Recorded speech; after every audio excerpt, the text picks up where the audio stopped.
Morning po. Magta-try po ako ng pork and beans today. I've seen this several times sa comment section, no, tsaka sa Messenger. Marami pong nagre-request na ito. So ito na po siya.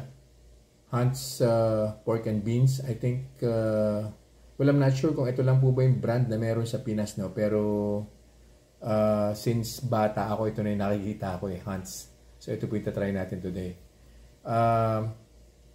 Sa nutrition information po, no, it says here 15 grams po yung total carbs niya. So medyo mataas po ito Anything above 10 grams, natataasan na po ako dyan, and I'm pretty sure mag-spike po yung blood sugar ko dyan.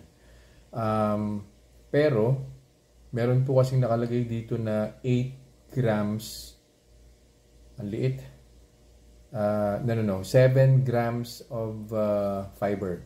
So alam naman po natin yan, no, mathematically. Ang ginagawa po dyan ng mga dietitian is 15 grams ang total carbs minus the fiber.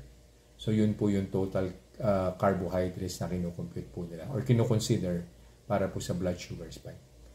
So straight from the can na lang po. This is 175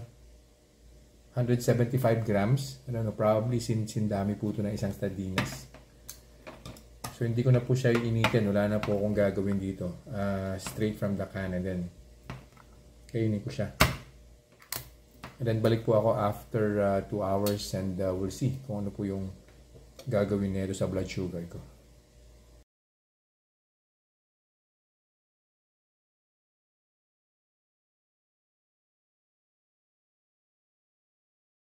Conclusion na po tayo dun sa pork and beans na kinain ko po today, no?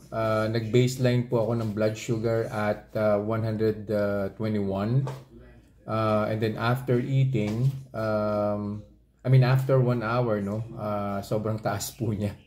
So umakyat po siya ng 193. And yun na rin po yung peak blood sugar level, no? 193. And then after, on the second hour, as expected, bababa na naman po yan, no? Pero hindi po siya bumaba kaagad and inabot yung baseline blood sugar. So 162 lang po yung binaba niya.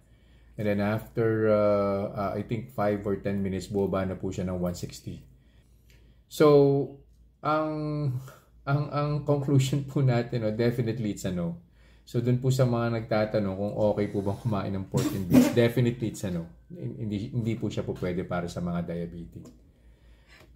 Siguro kung homemade, baka sakali. Kasi yung beans, that's, supposedly diabetic friendly po dapat yung beans So, kung gagawin po siguro sa bahay, tapos lalagyan ng tomato sauce or tomato paste na hindi naman po ganun kataas yung carbs content or sugar content, then I think that will do.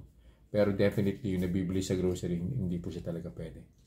So, yun na po for this review. I'll see you guys in the next vlog. Bye-bye.